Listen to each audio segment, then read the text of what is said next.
Hello, everyone. Welcome to the MIF++ seminar again. Today, Gabriel Stoltz from École de Pont in Paris will talk about coarse-graining and efficiently sampling with autoencoders. Over to you, Gabriel.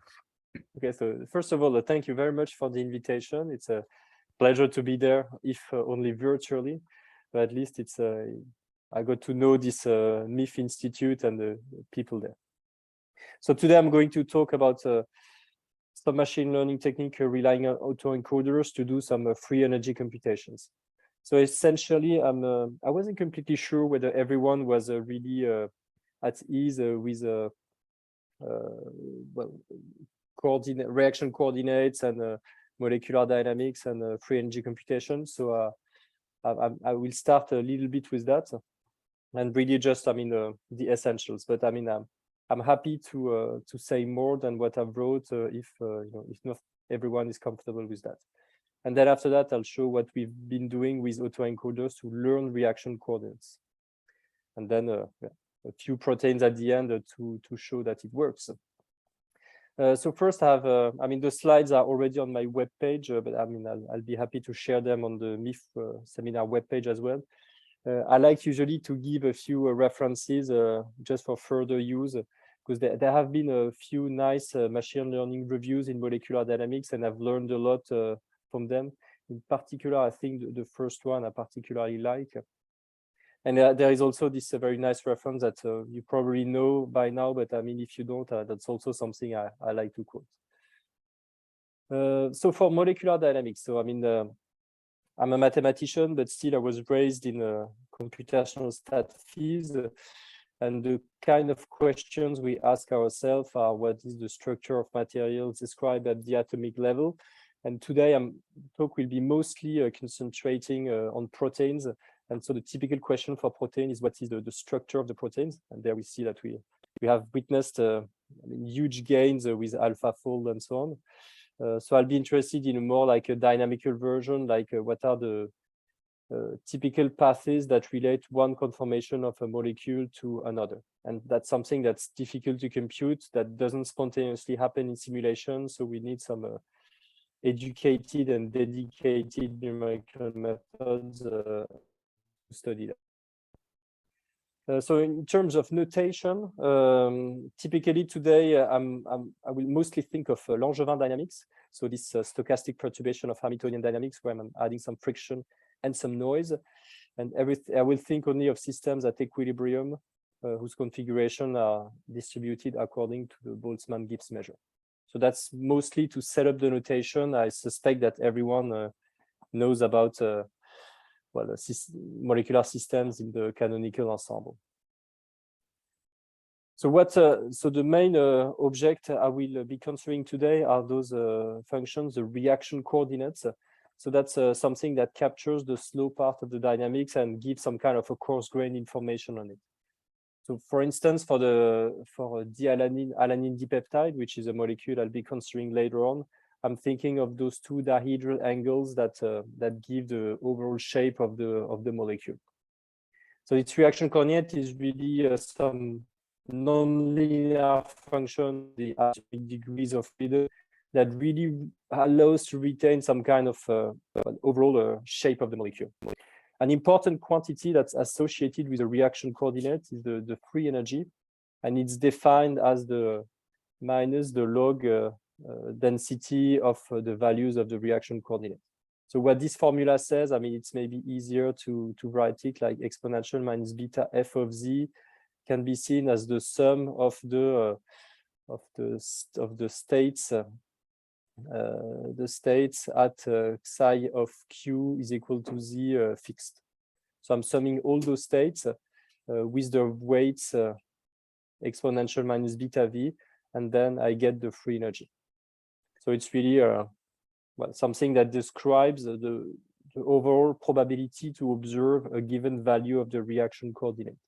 So when the free energy is low, it means that I will see a lot the values of the associated reaction coordinates. And typically what happens is that you will have some form of, various local energy minima in free energy space. So here I'm thinking of the value of the reaction coordinate, and here I'm plotting the free energy. And typically the system is stuck around the local modes of the free energy and takes a lot of time to go from one mode to the other. And the typical time to go from one mode to the other are related to the free energy barrier to go from this local free energy minimum to the other one. But the link is not, I mean, it's not just a simple Arrhenius law, but still there is some, well, the time is typically exponential in the free energy barrier. Gabriel, Yep. is it okay to ask a brief question? Sure, go ahead, yeah. Yeah, thank you.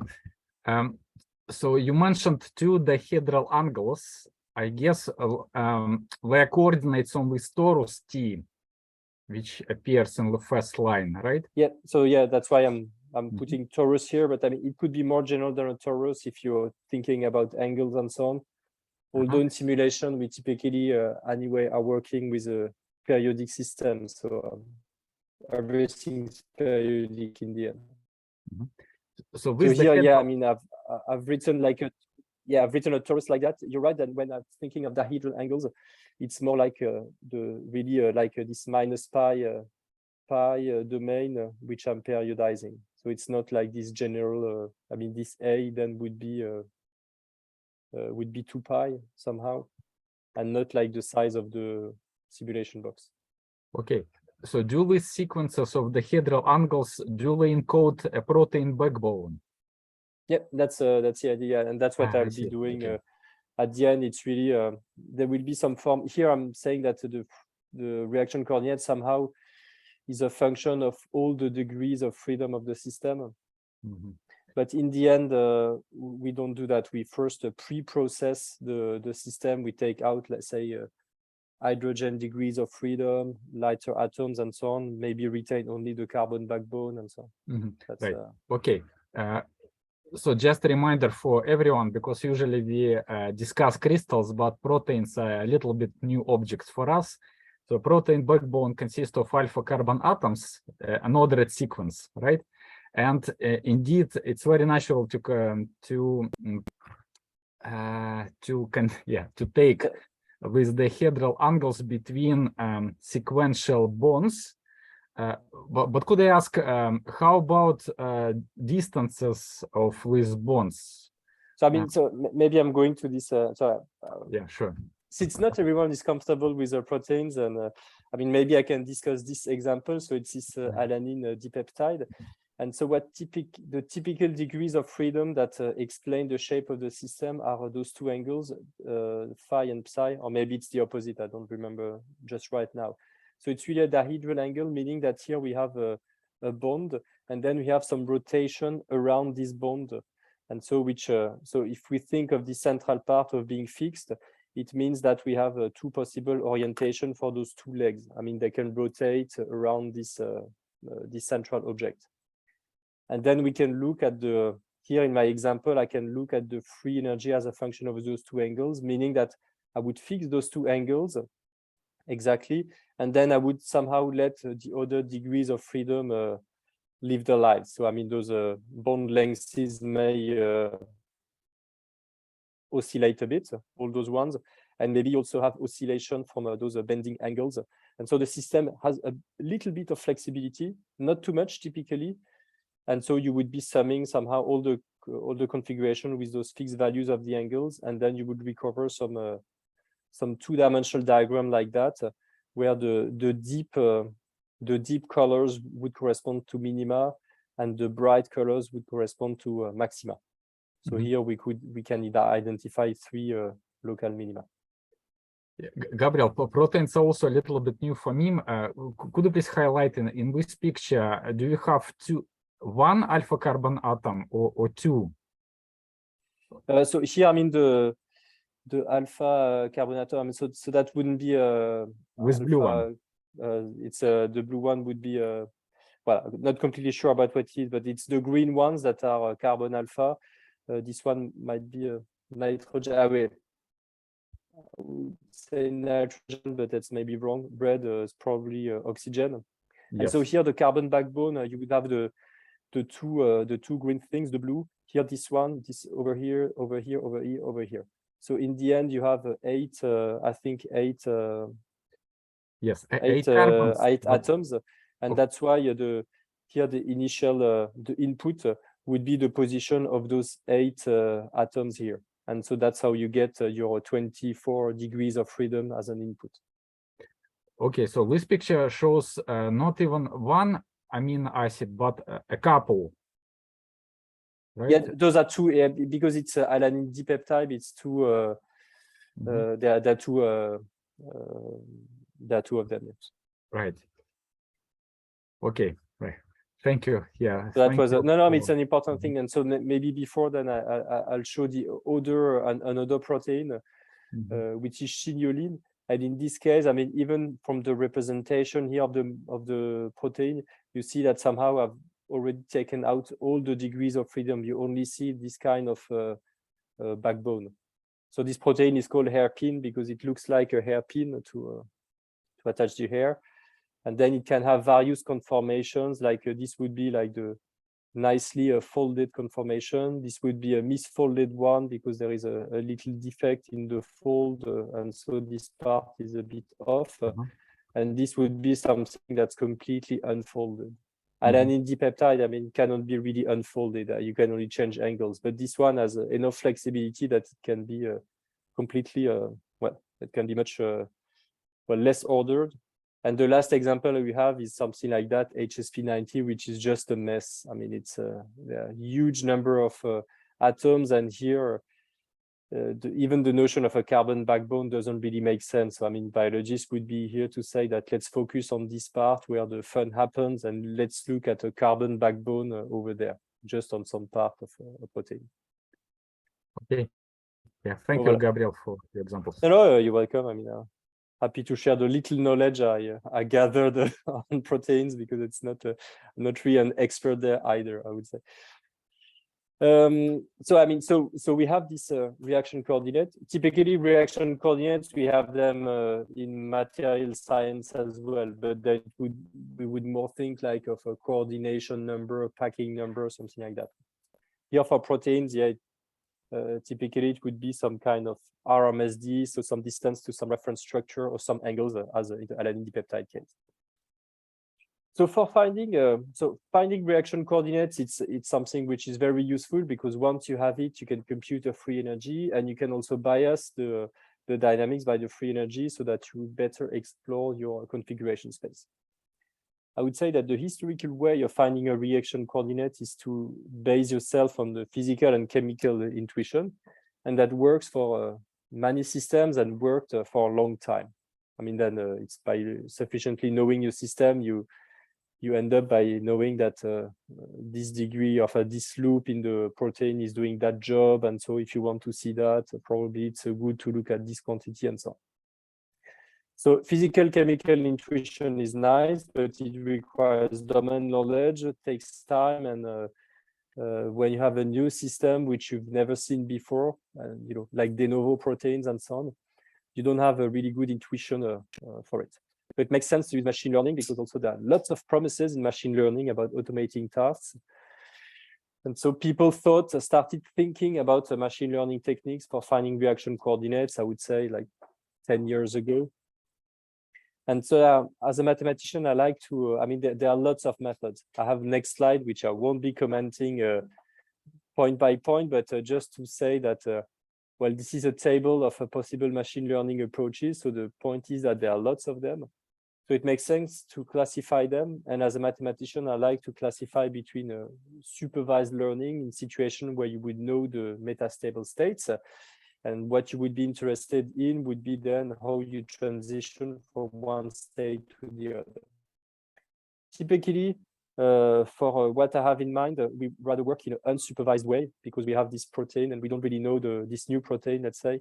We don't really know how many different conformations it has, and maybe some conformation are not well separated from others. So it's better to work in an unsupervised way.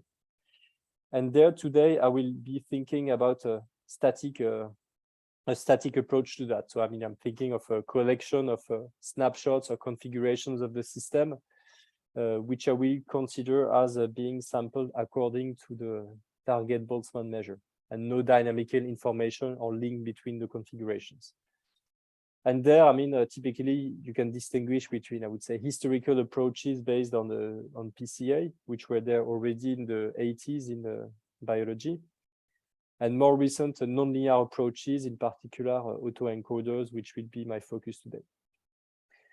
And one thing also, which I mean is still worth considering, are situations where you have dynamical information, because most of the time configurations, we get them by sampling a long trajectory, according, for instance, to the Langevin dynamics I presented. And there, I mean, you can use this dynamical information to have, well, to access different classes of methods, which help you as well finding the slowest degrees of freedom. And here also, I should say that somehow here there is a distinction when you're static, you're thinking about a high variance CV, as in PCA, so something that captures most of the variance and most of the variability of the system, versus dynamic approaches where the aim would be rather to identify slow degrees of freedom. And the two things are not completely related, because if you're thinking about a situation like that, let's imagine a system which explores very well in this vertical direction, but you would have a strong barrier here in the horizontal direction. Typically, if you're looking for the high variance direction would be this vertical direction, whereas the slow direction, the direction that impedes your sampling, would be the horizontal one. So somehow there is already a warning about what I'll be saying today, is that I'm looking for high variance degrees of freedom, and so maybe I won't be capturing all the slowest degrees of freedom and all the metastability in the system. So lots of methods and so on. So see the references at the beginning for reviews. And today I'm going to consider one specific class of methods based on autoencoders, which I like very much, because it's, I mean, the idea is really to have a compression of the system, so a compressed expression of the system through some map that tries to reproduce the identity by going through some bottleneck. So this can be seen as a nonlinear extension of principal component analysis. So typically you start with an input layer where you have the degrees of freedom of interest. For instance, the carbon backbone of your protein. Then you go through some neural network layer where you can expand or decrease the size of the degrees of freedom, until you reach in the middle some bottleneck layer, which would typically be of a rather small dimension. The idea is that this will be our reaction coordinate. So this will be the kind of compressed information or macroscopic perspective on the system. And so we want it to be in dimension low enough so that we can do free energy computation. And typically free energy computation means efficiently exploring a space of dimension here 2. And so doing free energy computation with a 2-dimensional, 3-dimensional reaction coordinate is fine. More than that starts to become really complicated. And then there is a second part, which is a decoder, where starting from this very compressed information, we're trying to reproduce something that's as close as possible to the input layer. So if we're doing a good job of retaining the macroscopic features of the system, we should not be losing too much in the decoder part. From a mathematical viewpoint, I mean, this corresponds to writing my neural network as a function of some parameters, which would be the various weight matrices and the various biases that allow me to go from one layer to the other with some activation function G here, typically a ReLU, sigmoid, hyperbolic tangent, I mean, whichever you prefer. So this would be my neural network, and I will want to see it as the composition of an encoding part, which goes from the input space to this bottleneck space A, and then a decoding part, which is somewhat the opposite mapping, going from the decoder to the from the encoder to the full space. I should say that here I've I have a plot of something that's completely symmetric. In practice, you can have autoencoders that are not symmetric. Typically, I would say with decoders, which are more expressive than the encoder. That's not a common practice in simulation, but that's something we're working on at the moment because we believe that there may be some benefits in the asymmetry here. And so in the end, your encoder for a given this neural network would provide you with some reaction coordinates. So in the end, how do you obtain this? How do you obtain the neural network, the parameters for it? Well, you're training some cost function, and the cost function is really something that tries, that tells you that you should be trying to reproduce the identity map as closely as possible by minimizing over the parameters in order to have this mean square error as small as possible. So it's really some regression problem in machine learning. And so ideally, you would like to really get X exactly, but you cannot because you're reducing the number of degrees of freedom. So you have to adjust the parameters so that you lose as less as possible. Well, in practice, of course, you don't have here I'm writing things like as if I could compute this average according to the Boltzmann-Gibbs measure, but in practice, you only have n given points.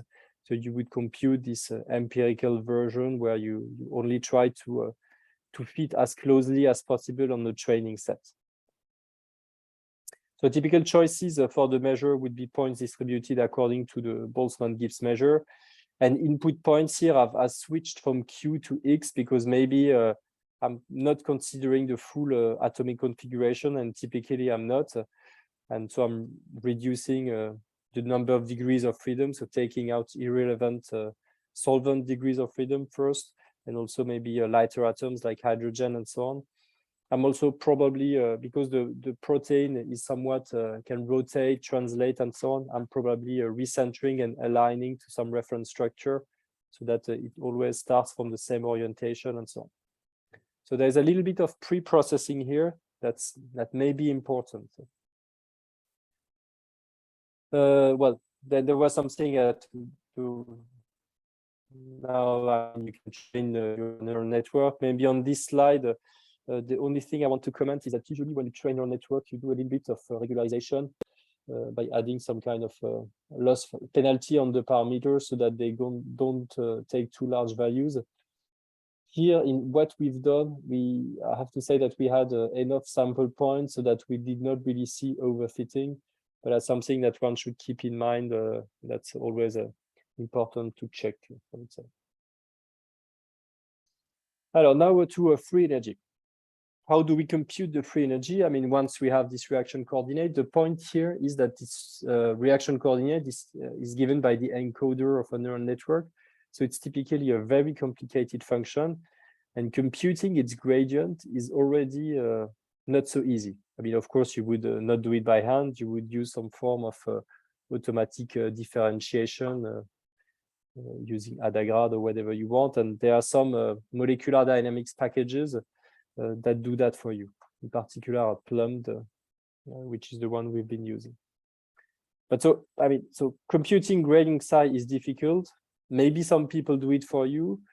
But the point is that you cannot, computing higher order derivative is even something that's more daunting a task. I mean, it's both difficult and time consuming. And in order not to slow down too much the simulation, you probably want to avoid computing higher order derivatives. And so this is the motivation for, instead of doing standard free energy methods, like adaptive biasing force or metadynamics, we go to this situation where we consider sampling a system with some extended degree of freedom, which would be lambda here, that it's tightly coupled to this reaction coordinate. And so we're going to consider dynamics where this lambda is an extra parameter that's tightly coupled to the reaction coordinate. And so if we ensure a good exploration of lambda, we will ensure a good exploration of psi, and so the system will be able to visit the full configuration space. So that's the idea. Gabriel, could I ask a short question about the variable Q? Yep, so the positions, yeah. Q is simply the vector of positions. Yeah, it should be that. Yeah. Right. And so yeah, here it's really because I will be doing molecular dynamics. So I'm really thinking of dynamics like Langevin here. And so Q would really be all the positions in the system, and P would be all the momenta. And so when I'm writing here V of Q, I'm really thinking of the potential energy of the system, so all degrees of freedom involved. This psi of Q, I mean, it seems to be a function of all the Qs as well, but in practice, it's only a function of a subset of them, like carbon backbone atoms when you have proteins. What's the meaning of psi? So psi is my reaction coordinate. That's my that's what I so maybe I can go back to what's my free energy.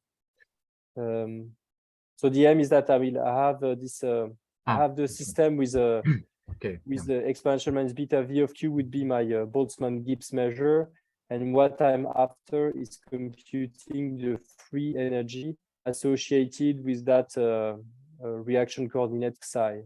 So in some crystals, for instance, you could think of I don't know, like a coordination number for an atom, and you would want to change the coordination number to or to compute free energy when you do a phase change from some phase to the other. Gabriel, is there a formula for psi? So yeah, I mean, there are two things. If some people have like a physical intuition for a psi, so for instance, for my alanine dipeptide molecule, you would say that psi of Q would be given by those two angles, and those two angles you can determine them from the positions of the atoms in the system. Or maybe you would say that your psi of Q would be the root mean square deviation to some reference configuration. So it would be something like the distance to some reference configuration squared, and here you would minimize over all possible rotations to have the minimal distance. Okay, so if it is a pair of angles, is it a pair of average angles? No, it's really the exact fixed value of angle. So when I have like this just this elementary 4 atoms, one has to imagine that those 3 are fixed in the plane, and this one would go out of the plane. So that would be, and so the dihedral angle here would measure how much this last angle goes out of the plane. Okay. And so when I'm saying that I'm fixing the value of this angle, it means that typically here, this bond can rotate. This bond can also oscillate like that. This bond can also oscillate like that. And this one can oscillate like that and like that. So there are lots of degrees of freedom which are still allowed to fluctuate. The only thing I want is that the extra atom is always out of plane with a fixed value of the angle. Mm-hmm. I thought that all the hedral angles are in the source space, so in this d-dimensional torus with capital D. No, I mean, so yeah, no. So I was in fact, I realized afterwards that I was pointing to the wrong thing. In fact, the reaction coordinate has value in a space with dimension little d, which is much smaller than capital D. Yeah. And typically, I mean, I've said here on the slide that it was like in R to the D, but it could be like if you have angles, it would be like 2 pi to the torus to some number of degrees of freedom. Like if you have 2 angles, it would be something like that. Mm-hmm. But then, yeah, it complicates a bit when you have angles, because then there might be issues related to the periodicity and some things which are not fully continuous. But okay, but it was correct. So psi somehow projects that big space, so big d-dimensional torus with capital D to a much smaller space, R with small d. Yep. Yep, that's the point. Yeah, it's really you're just retaining a certain number of nonlinear degrees of freedom for the whole system. So really a much compressed information. Okay. Another example, for instance, is when you have a lipid bilayers. So that would be a very long molecule and so on, and you would have some ion, and the ion would want to enter the cell. In those computations, for instance, the typical reaction coordinate would just be the, this vertical distance from whether the ion is where the ion is inside this lipid bilayer channel. So that then you see you have a very complicated system, lots of degrees of freedom everywhere, and here there would be water and so on and so on. And you're only retaining this kind of the average position or the relative position of the ion with respect to some center of mass of this lipid bilayer. Okay. Or if you, I mean, so if you're more used to condensed matter physics, I mean, if you're thinking of an adatom on a surface, typically you would only think of the position of the adatom on the surface. You would ignore the fluctuations. Or if you think of an interstitial defect or a vacancy or interstitial and so on, well, you have some reaction coordinate to somewhat describe in this very large system just knowing the position of this extra atom and this where the defect is. So typically that would be the reaction coordinate, something that takes all the degrees of freedom and that retains only the few that make the system interesting. Okay, thank you, Gabriel. Can I ask a question? Sure. About that picture you've just drawn with the bilayer? It's the autoencoder that would allow you to remove all the extra coordinates and leave only the coordinate for the position of the ion. Yeah, that's what you would hope. In practice, it's a bit more complicated than that because without killing too much of the suspense, autoencoders, what they do is that they're trying to reproduce the, it's like PCA. I mean, you want to extract most of the variance for the system. But what happens is that for large proteins and large systems, somehow there is a lot of intrinsic variations. And what you would want is to filter out the large intrinsic variations and just this kind of little localized variation that makes one of the states specific to another. So for proteins, so here, for instance, in this system, probably the lipid bilayer is rotating, fluctuating in all sorts of directions, and that creates a lot of moves. And just this small motion of the ion probably doesn't contribute much to the overall variance.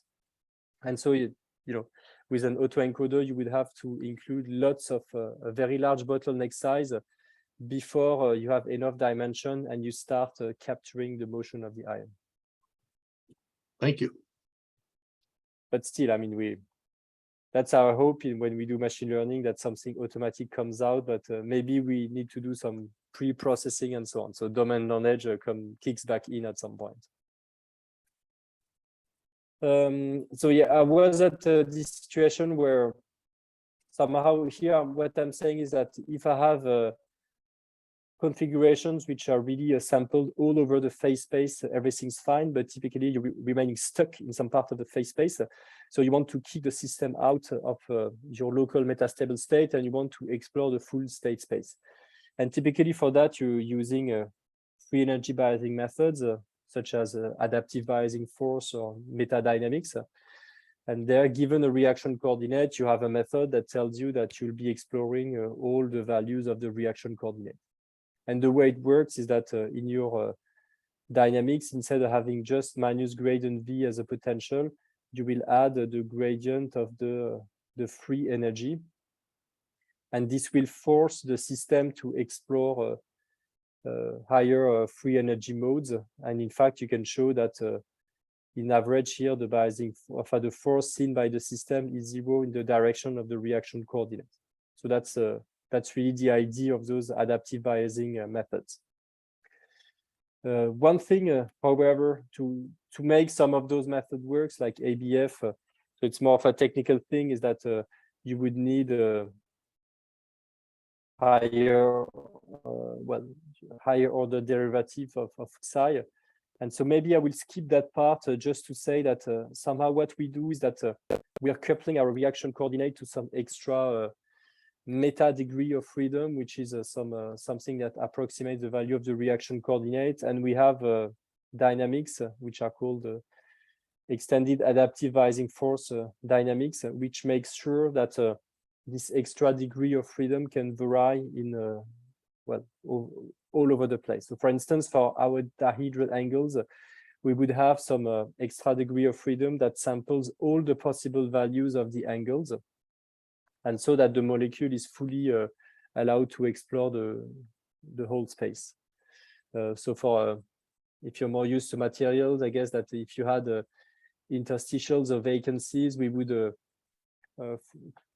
consider as a reaction coordinate the position of the interstitial or the vacancy, and we would emphasize that we want to sample all possible values for those quantity, and so the reaction coordinate would be the position of this interstitial or vacancy. The free energy, we would bias by the free energy, so the free energy barrier that it takes to go from one metastable state to another.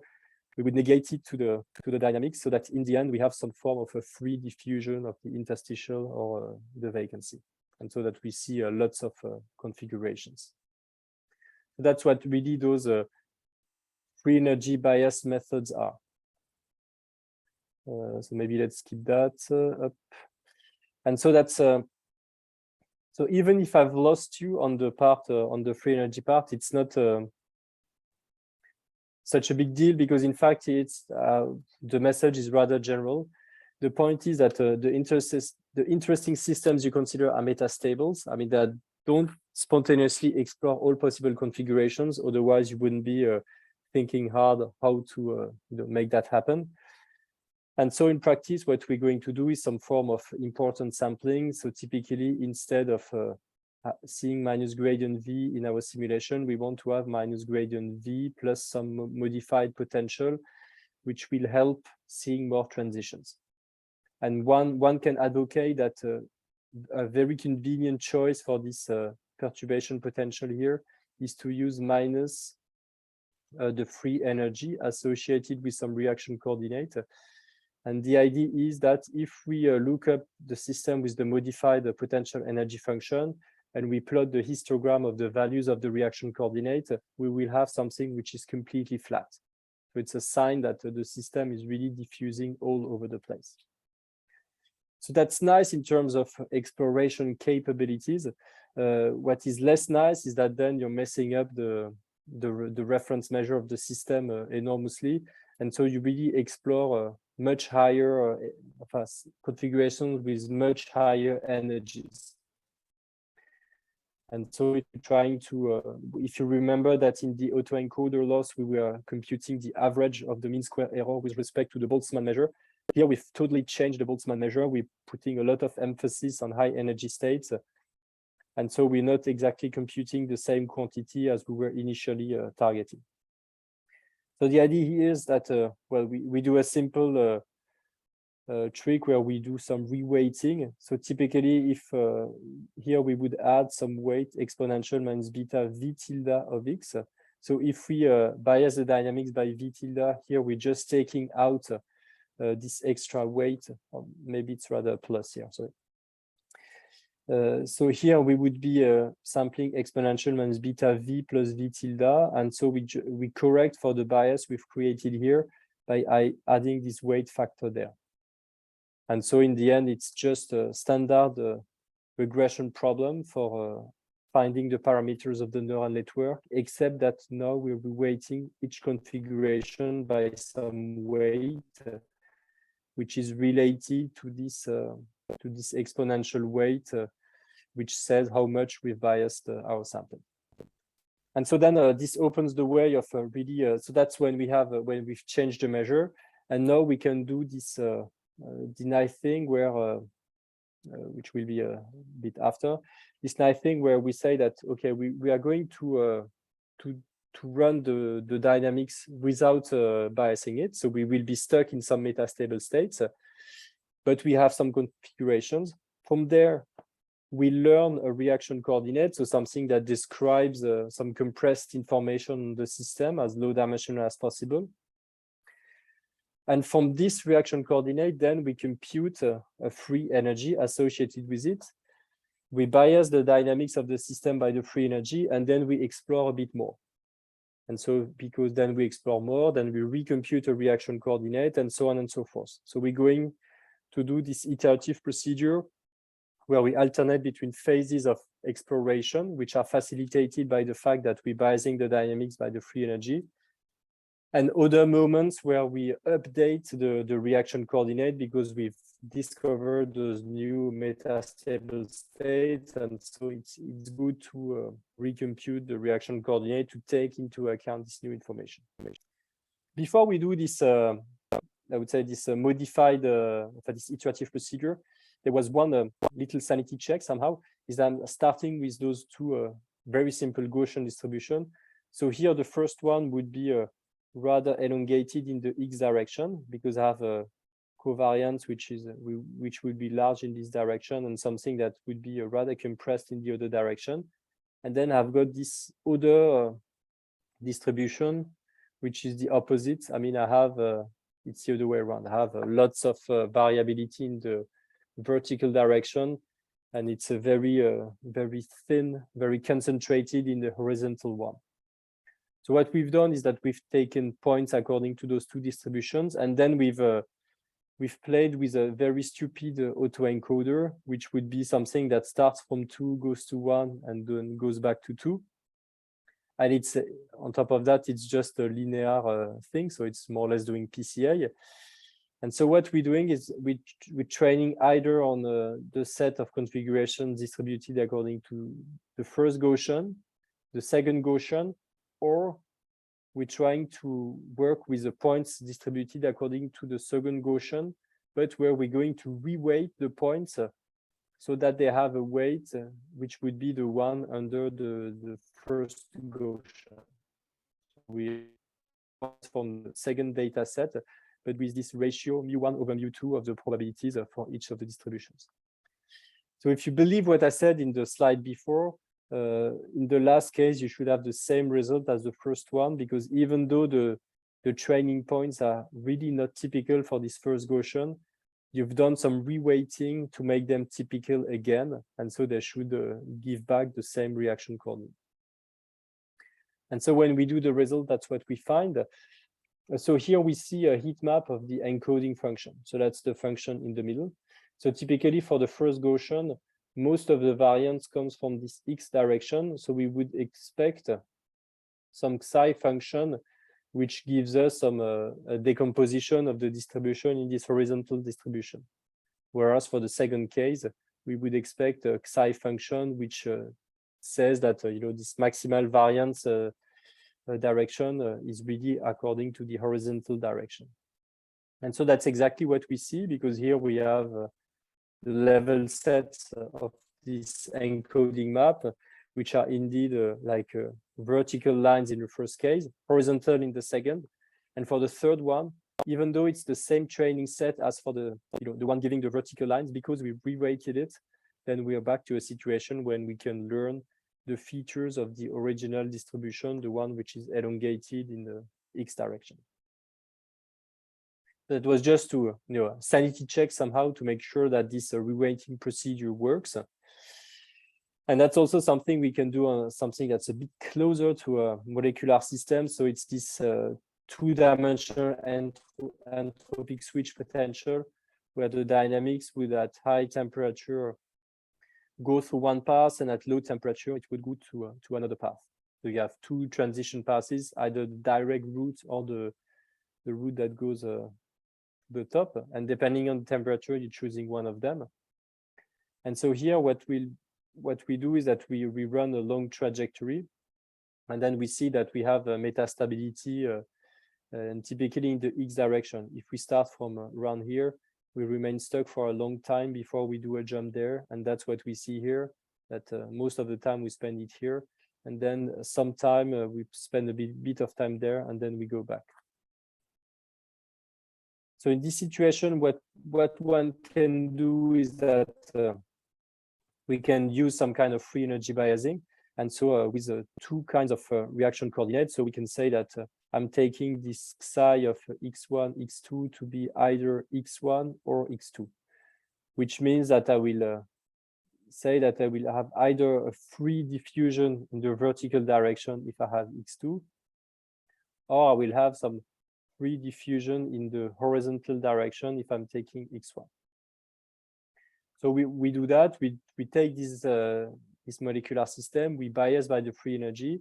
So then we have a nice sampling either in the vertical or horizontal directions. And then we learn, we try to learn a reaction coordinate from there. And so we consider various cases, either a very long trajectory that samples everything, or a trajectory which are biased by the free energy, either in the horizontal or vertical directions, and with or without reweighting. And so the result is that if we consider a very long trajectory that explores everything, then we find that the reaction coordinate is the x1 direction, as one could have guessed somehow, because most of the variance is in these x1 directions. And we still recover this nice reference reaction coordinate when we do reweighted training. So we can bias the dynamics as we want, as long as we reweight the data points in order to cancel the bias we've put in. We recover the same reaction coordinate as we had at the beginning. And if we don't reweight, then we obtain something, well, that's difficult to interpret. Let's put it that way. So now we're in position where I won't be commenting that too much. We can do that procedure iteratively. And that's this algorithm we suggested is Febilae, because it's a free energy biasing and done in an iterative manner, intertwined with autoencoders. And typically we would alternate between rounds where we do some kind of free energy computation. So here using extended ABF, but you could do metadynamics, whatever you want, to get new sample points. And then when we have the new sample points, then we do this autoencoder learning. So here we sample the new trajectory, we compute the weights, and then we retrain the autoencoder, and we do that for several rounds somehow, until we've stabilized the reaction coordinate, and that's given by this. We need some measure that initially we have a guess for the reaction coordinate, we do some dynamics, we recompute the reaction coordinate, and then we compare whether it changed or not. And if it didn't change, then we can safely stop the simulation, and otherwise we continue. So I mean, there would be a discussion to have, which I won't do, about how you measure this convergence. Essentially, we're checking with some regression procedure whether the new reaction coordinate is a direct function of the previous one. And that's our criterion for assessing whether we should stop or not. And so maybe let me go to an actual example just to show how it works. So going back to this alanine dipeptide molecule, where we have those two important angles. And typically here, what I would want is to say that let's input all those atomic positions of the carbon backbone, feed it into the machine learning method, and let's hope that it will give back something that's close to those dihedral angles, which is a totally non-trivial task, because the machine learning method has no clue that you should find an angle, something that's periodic. So it's I mean, it's quite challenging, in fact. So the first thing we did is like some ground truth computation. So run a very, very long 1 microsecond simulation here. And so it's alanine dipeptide in gas phase. So it's a quite small system. So we can still do such long simulations. And what then I'm plotting is that I'm looking at what I'm finding with so this very long trajectory. I'm feeding it to my autoencoder. I'm having this bottleneck of dimension 2, and then I'm looking, I'm doing a scatter plot of the points of my trajectory in this latent space of dimension 2. So those are all those plots in this graph. And then I'm coloring each of the plots according to the value of either the dihedral angle phi or the dihedral angle psi. And so what we observe on the first plot is that somehow we have like isolines that are more or less vertical, which means that this CV1 reaction coordinate is more or less this phi angle. And for the other one, we see more like horizontal isolines, which mean that the values of psi are more or less the values of psi2. So that shows that here, by doing a very long simulation, giving that to the autoencoder, it is able to find this kind of reaction coordinate that practitioners know is the good one. So of course that was cheating because it was a very long, like a microsecond long simulation. But now what we can do is we can do much shorter runs of, here I would say that each of those simulations, each of these iteration rounds, it's, I think it was 10 nanoseconds. So something which is much, much smaller than the microsecond, much smaller than the microsecond. And so we can do a 10 nanoseconds run. We have new points. We recompute a reaction coordinate. Then we redo some free energy computation for 10 nanoseconds, and so on and so forth. So what we see is that initially at iteration 0, we are stuck on one side of the system, and somehow we haven't explored at all the other part of the system. And then as the iterations proceed, the reaction coordinate gives us some guidance on how to go from this state then to the other. And progressively also it stabilizes its values. So you see that initially you have a very strong differences between the iterations. The pictures are very dissimilar when you look at the free energy profile after those 10 nanosecond runs. So you do a free energy profile, you have a new free energy, you bias the dynamics by the free energy, you have new configuration, you recompute the reaction coordinate, you redo a free energy computation, and so on and so forth. And what happens is that after 4 or 5 iterations like that, you see that somehow you've completely stabilized your free energy space. Because here between 4 and 5, for instance, you see that the two pictures here for one of the reaction coordinates and the other picture there for the other reaction coordinate. So this time I'm plotting CV1 as a function of phi and psi. And same remark as before is that here I more or less have vertical isolines, and here I more or less have horizontal isolines. So here it stabilizes much faster. So after 4 iterations, so saying that here it corresponds to like 14 nanosecond computation compared to the microsecond we had before. And now that it works, I mean, and then you can check that it works on much larger system like this chignolin, where initially the system would be stuck, then you would learn a little bit of the reaction coordinate, explore more, and then by iterating between exploration and recomputation of the reaction coordinate, then in the end you explore really the full configuration space, and you can obtain something that's a reaction coordinate that I would say correlate well to something that practitioners were using. And maybe just in 1 minute, the last example. So it is HFP90, so it's a heat shock protein, 90 because it's 90 kilodalton, so it's a really huge protein which has a strong pharmaceutical interest. And typically what it does is that ATP binds to this protein at some sites, and you would want to avoid this because when it binds, then the protein works and you would want to inhibit it. And so typically we'll be concentrating our efforts on this region where the ATP comes in and binds to the protein.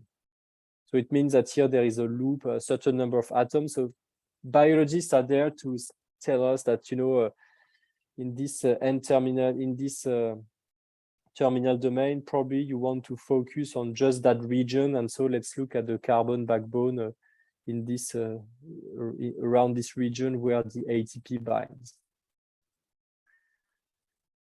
And so we that's what we did. When I say we, I mean the PhD student who was working on that. She was the one, Zineb Belkacemi, she was the one doing the actual job. And the point she started so with with lots of input degrees of freedom. In fact, it's 3 times less. I mean, here it's 621 divided by 3 carbon atoms, which means that you have 621 degrees of freedom as an input here in the neural network. So you have these very high dimensional data, 600 degrees of freedom, and then you compress it in 2 layers to some bottleneck of dimension 5, and then you decode in the other direction. And so she was somehow given this was a situation where the biologists already had identified 6 metastable states. So they had done a little bit of sampling in each of the metastable states, and this is what the autoencoder was fed. Material science, it would correspond to having like a crystal in various phases, and you would do a little bit of sampling in each of the phase, and then you would that's what you would give to the autoencoder. And so in the end, so she trained this autoencoder bottleneck of dimension 5, but 5 is too large to compute a free energy. So it had to be trimmed down to 2. And the idea here that because we had this very educated method and this nice bottleneck sampling, we could do something less educated, and here PCA, in fact, to further reduce the dimension in this bottleneck of dimension 5 to something of dimension 2. And then doing that, well, we could distinguish the various states, which means that somehow we had done a good job both with the autoencoder and after that with the subsequent PCA. Now, just to conclude a few perspectives, one question that I'm often asked is that here I'm emphasizing finding an autoencoder reaction coordinate for configurations at equilibrium, and somehow I'm discarding all the configurations that go through transition states, that are really active during the transition event. And so would there be a way to incorporate them into this kind of fitting or regression process in order to get a better information on what are the transition mechanisms? So that's certainly a legitimate question, and we're trying to work a little bit on that. And I've got some colleagues who did something like related, I would say, because they were combining a notion of minimum energy path and autoencoder loss at the same time. Another question, another issue of interest is how to incorporate some dynamical information, which I've been discarding until now. And there are those things called time-lagged autoencoder, for instance, or typically what you would want is to predict the new configuration x t plus tau given the previous configuration xt. So it's not just about reproducing the configuration of the system, it's really about predicting what the next move will be. So that's one approach, and there are various methods that go along those lines. And maybe a last perspective more on the mathematical side is that as mathematicians we care about understanding the models, but also having some informed choice for the parameters. And in particular for this autoencoder topology, how many numbers of hidden layers should you choose? What should be the bottleneck size, and so on? And those are difficult questions we're trying to address to some extent, I would say. And hopefully one day I'll be able to say more about that. So with that, thank you for your attention. If you have any questions, I'll be happy to answer. Thank you very much, Gabriel. Let us thank Gabriel first. Yes, so let me stop recording.